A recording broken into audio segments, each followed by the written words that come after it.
মা, একটা কথা বলবো।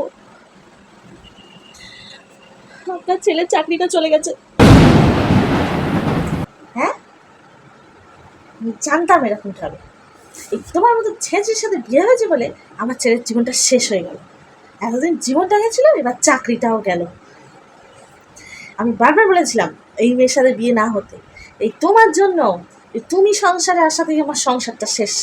তোমার জন্যই আমার ছেলের চাকরিটা গেল। না না, আমি আমার ছোটো পোলাকে ফোন করি, আমি ওর বাড়িতেই চলে যাবো, এখানে থাকা যাবে না বাবা। 1 মাস পর। শাশুড়ি মা, আপনার ছেলের যে চাকরিটা ছেড়ে গেছিল তার থেকে ডবল মাইনের চাকরি পেয়ে গেছে।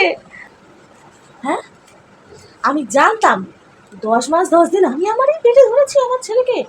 আমার এই পেটে ধরার গুণে আমার ছেলের আজ এত উন্নতি। আল্লাহ তুমি রহম করেছো আল্লাহ, আমার ছেলে একটা বেশি টাকা চাকরি পেয়েছে। আমি ওর মা বলে, আমার সন্তান বলে আজ আমার ছেলেদের এত উন্নতি।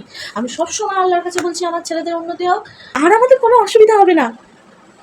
কিন্তু বলছি মা, আপনি বলছিলেন যে আপনার ছোটো ছেলের বাড়িতে চলে যাবেন, কবে যাচ্ছেন? আমার ছেলের এত উন্নতি হচ্ছে, আমি ভোগ করবো না? আমার জন্য আমার ছেলের এত উন্নতি, সেটা আমি ভোগ করবো না? আমি আমার ছোটো ছেলের কাছে চলে যাবো? না, আমি এখানেই থাকবো। আমার সন্তান, আমার বড় সন্তান, আমার বড় পোলার কাছেই আজ থেকে আমি থাকুন।